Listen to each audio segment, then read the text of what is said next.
Ladies and gentlemen, we get to meet fun and funny and cool people all around the Midwest right here in our studio. Stay tuned, everybody.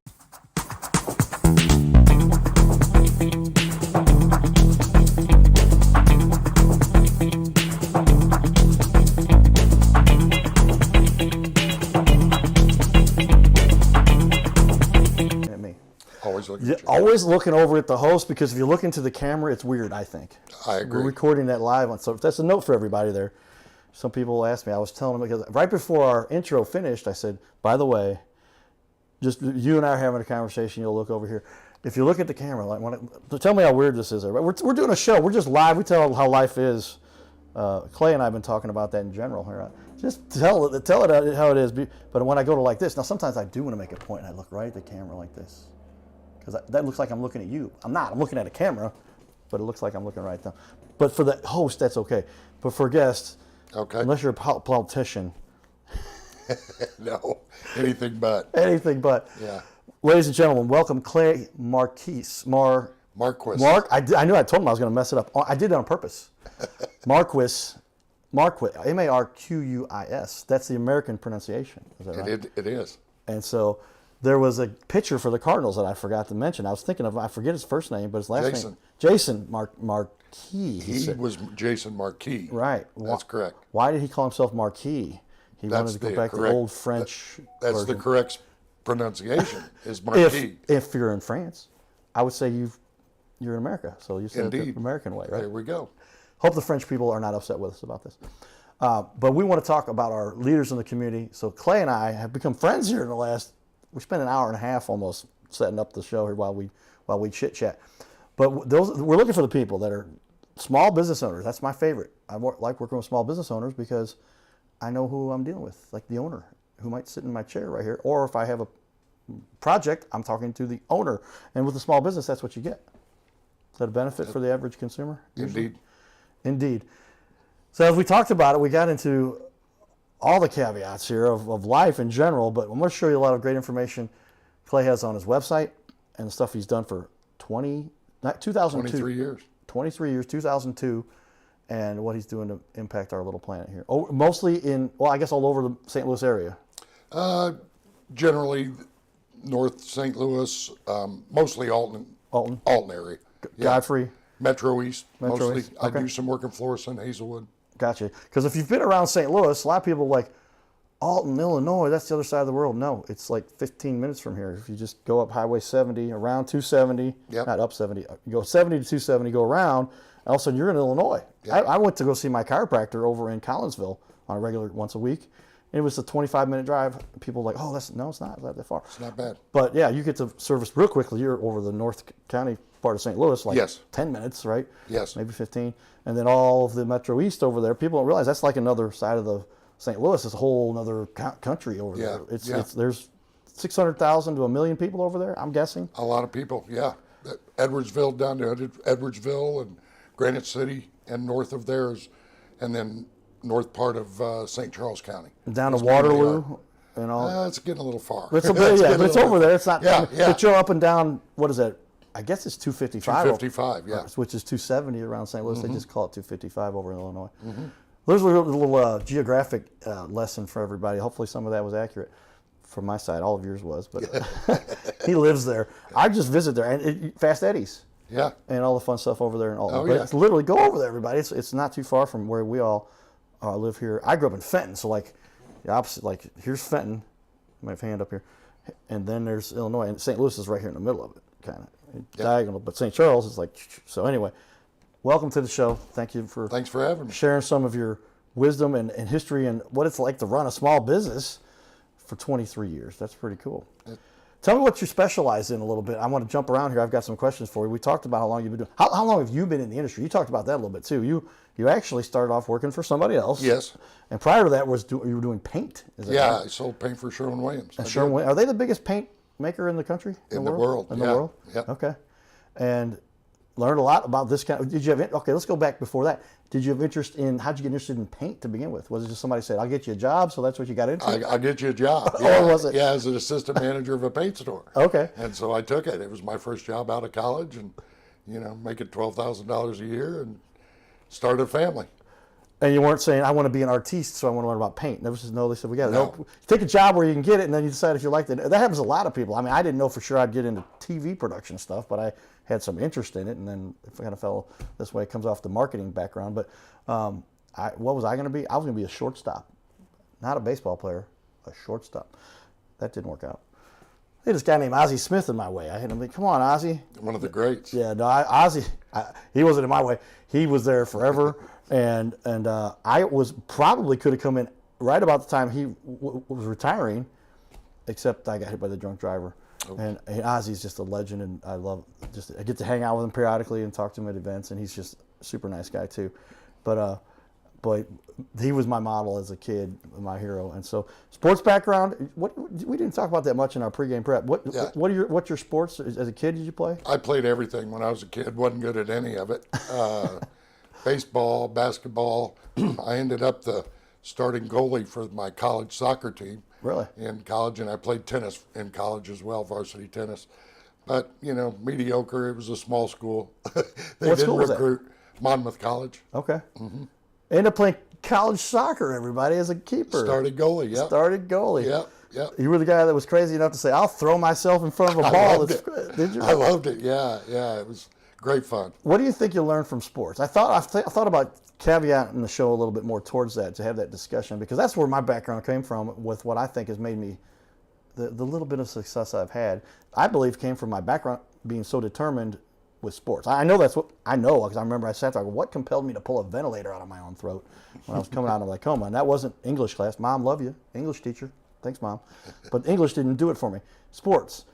Do you think that, as you say, you weren't that good, but you still played college soccer? I don't know. I did all right. You had to be all right. But do you think that gave you some of the impetus behind what taught you about how to compete and run a business and do everything to be successful? Absolutely. The playing sports teach you discipline, strength, and the drive to win. And I think that's important, that we all have a drive to win, make our lives better for ourselves and everyone around us. That's what I like talking about. So, ladies and gentlemen, get your kids out there, play sports. Some of this gets a little bit crazy with my kids got to be out there, yeah. But let the kids do their thing, and because if you push it on them, then they go, oh, I don't want to do this, right? We've seen that. But if they take to it and enjoy it, then maybe they don't become the super athlete, but they become the team manager, and then they're like the guy going, hey, I got to make sure all the things are documented here and put the stats in and all that, and that's an important role too. But there's always so much you learn from being involved with organizations. Absolutely.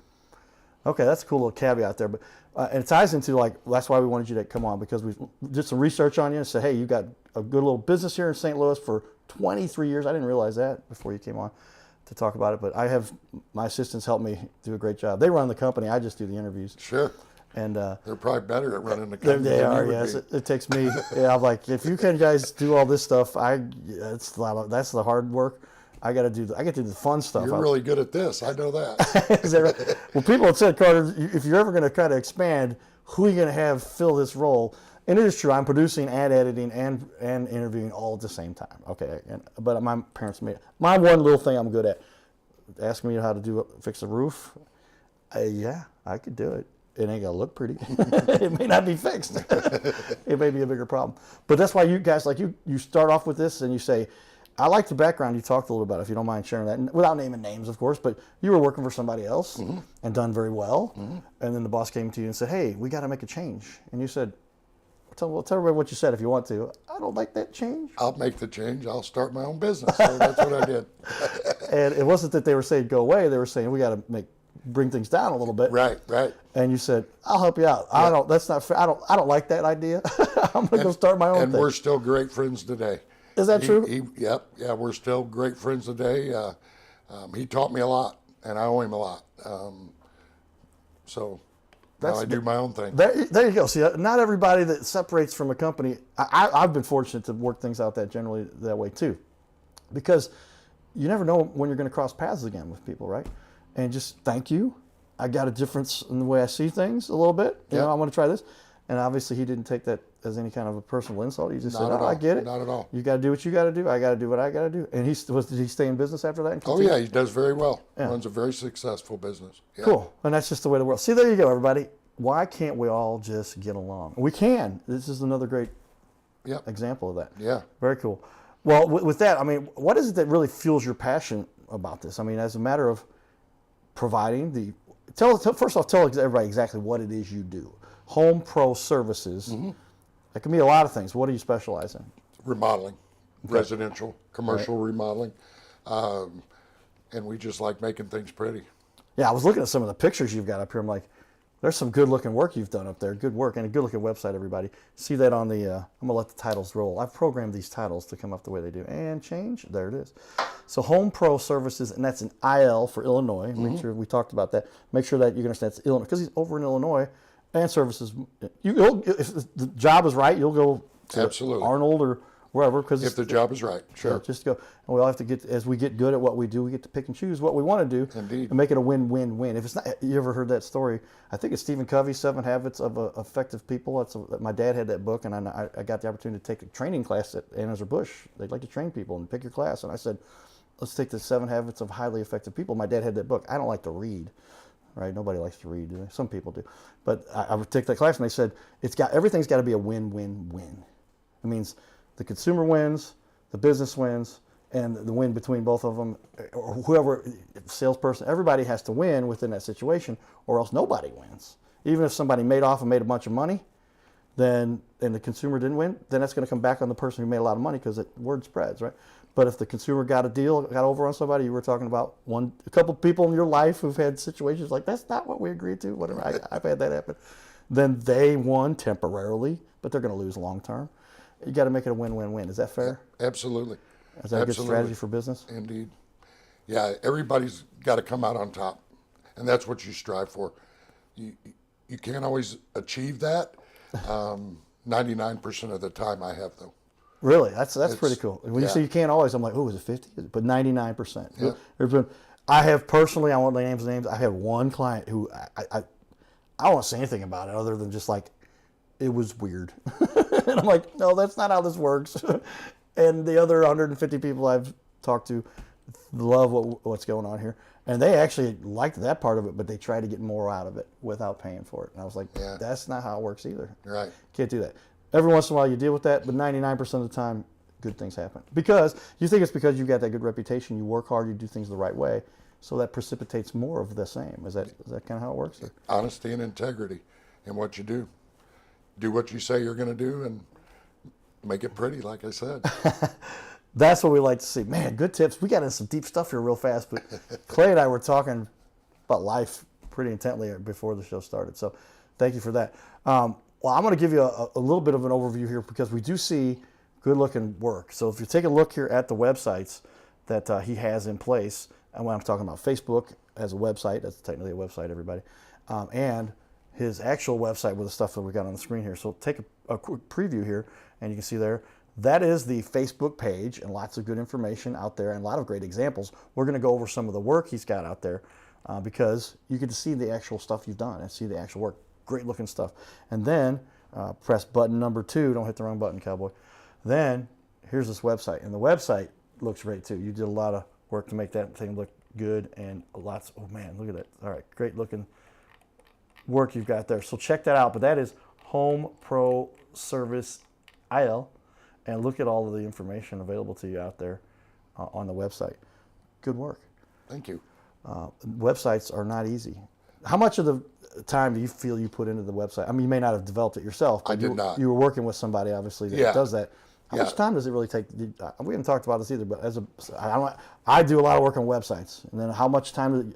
Some owners are like, do it all. I don't care. Here's my pictures. Yeah, that's pretty much what I did. I have no IT capability whatsoever. So just getting logged in with GoDaddy, trying to get how to have them host this was enough trouble for me. So. Well, that's where you get back to stay focused on what you're good at. Let other people do the things they're good at. Good point. Well, they did a good job on your website. Thank you. They showcase the work that Clay has done here too, and that's the key to it. Is what are you going to see so you can figure out? Can you tell he's done good work? Absolutely. Go look at it. Good job. I like to talk to people a little bit about we call it a cost analysis, and Clay made a quick decision to come in here, so we had not sent him the questions. We do that a lot of times. We try to, but it was pretty much, let's go, man. Come on, I get it. Let's talk. What being on TV is fun, talking about my business. I've been doing this for a long time. So he says, let me go through some of the questions. Tell me, though, that cost analysis question I like to throw in, because I'm a numbers guy, right? And when it boils down to it, people have to make a good economical decision. There are options for people to do it themselves, right? How often do you run into this? And when is there somebody you would say, why don't you go ahead and do it yourself? Versus, here, let me make sure you do it right. Yeah. Well, I try very hard to give them the best number I can first time. This is what I can do it for. If they can't afford that, I understand. I totally understand. But that's what, and I don't go in high and, I'll give you a manager special and all that kind of thing. It's just, here's my price. And everything's negotiable, as we all know, but here's my price. And if they make me a counter offer, I'll see what I can do. But usually my price is my price. That's what it takes to be profitable and stay in business. Yeah, and that's why I say there are times when I've had people in many situations in life where they're going, well, will you do it for this? Will you do it for that? It's like, well, I've got to cut corners somewhere. I mean, or I'm just going to make less for what I need to pay the bills, and then I have that feeling in my chest, and you don't want that feeling in your chest because you might be more work you got to do for them, and you want to do the best you can, so you got to overcome that mental block of, oh, but they took advantage of what I was doing and didn't want to give me what was fair. So that none of us like to operate that way. And it's just good policy. So I like the way you're just straight up about it from the beginning. Yeah, it's just... Because that's a tactic that's used. Here's this price up here, but today... yeah, that's a lot of salesmen go in with that in remodeling. They come in with the high price and, let me call my manager and that kind of stuff. I don't do that. Here's my price. And if you can't afford it, I understand. But if you don't pay a certain price, you're not going to, most of the time, get the quality you're looking for in a job. You're not going to get the quality. That's the key to it. We talked about that one a little bit pregame. My dad gave me this quote. Did you like that one? Yeah, I did. Cheap gets very expensive.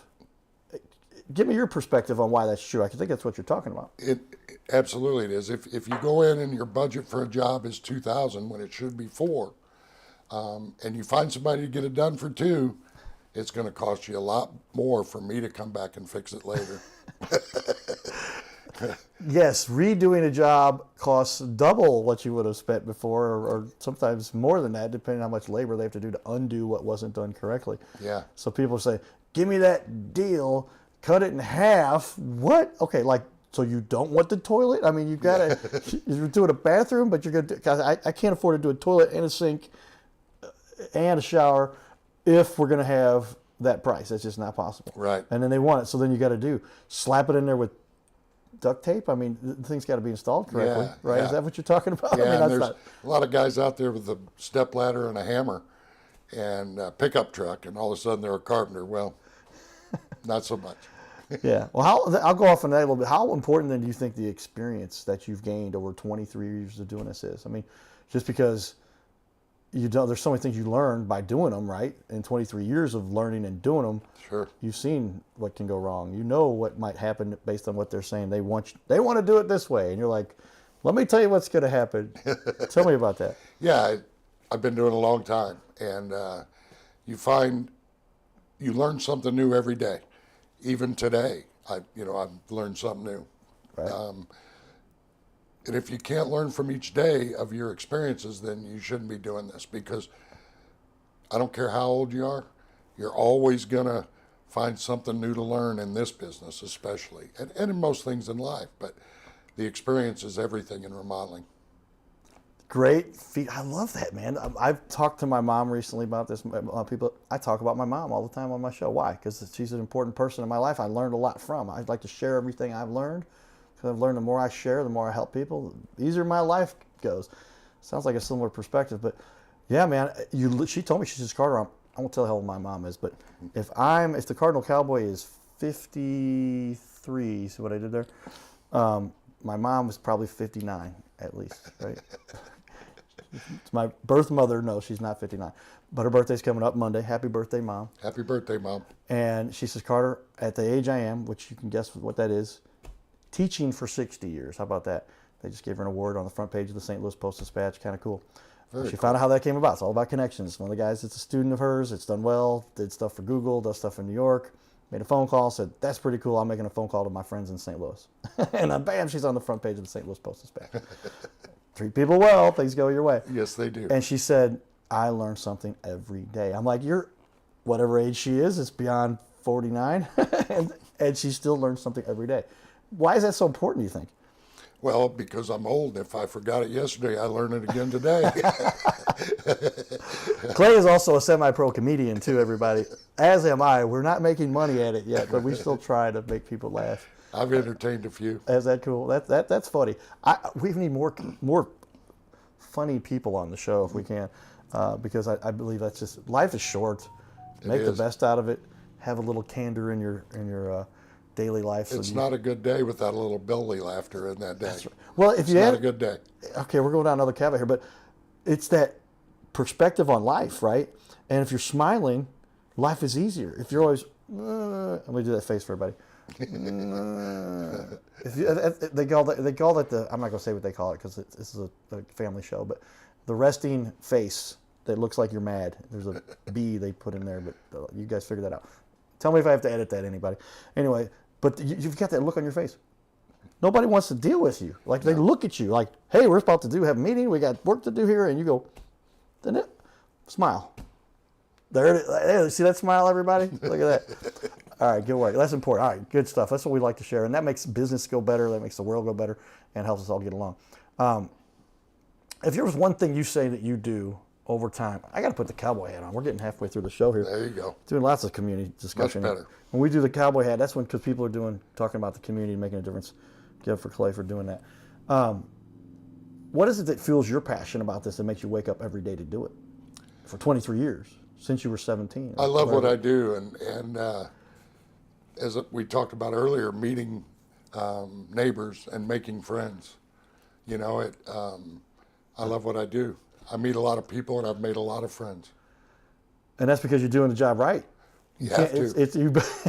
You have to. We had a discussion about too. That's a great point. Thanks for bringing that one up, man. That's a key one. If you can't do the work for your neighbors, then you shouldn't be doing the work for anybody. Because the point is, if you're like living amongst the people you're doing the work for, and they don't like you because you didn't do a good job, why wouldn't you be able to do the work for your neighbors? Right. What's going on? Yep. And so the tagline right there: meeting neighbors, making friends.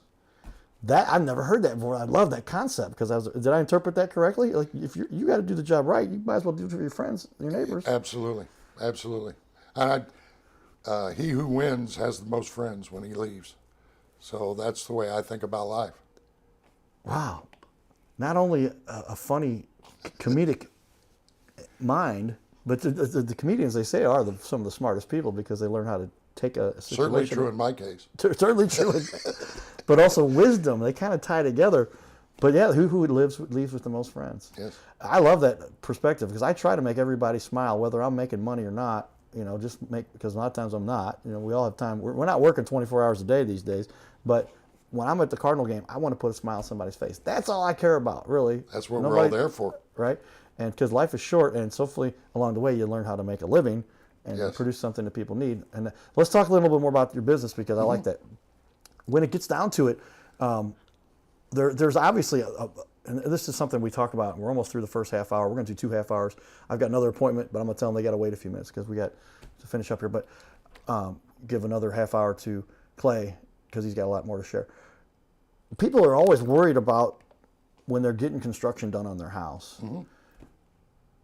Who can I trust? What's going to happen? What's the biggest mistake people make as a consumer? They go, I'm going to do this, and here's what I think, and what mistake do they make?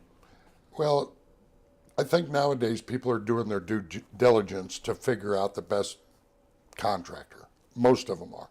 Check your reviews. You got to ask around about the reputation, because at some point you're probably going to have to give your front door code to them, and you need somebody you can trust. Absolutely important. Yeah, well, and that's what we're talking about. Second half of the show, everybody, I'm going to bring up, so you got some great reviews. A lot of people said very nice things about you. I'm going to put those up for everybody, so stay tuned for that. But that's kind of sad to imagine that these days, and I guess it's been that way since the beginning of time.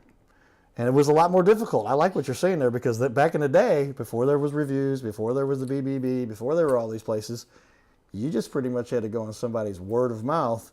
And if they were in with the guy who was telling you to go with them, then maybe they're going to give a good word of mouth, and that wasn't necessarily the case.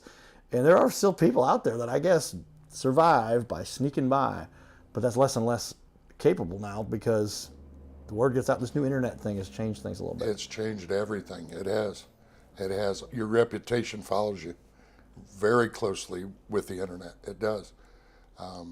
We've got a A+ rating with the Better Business Bureau, and I'm very proud of our reputation. There are a few clients that you're never going to please, and occasionally they come along.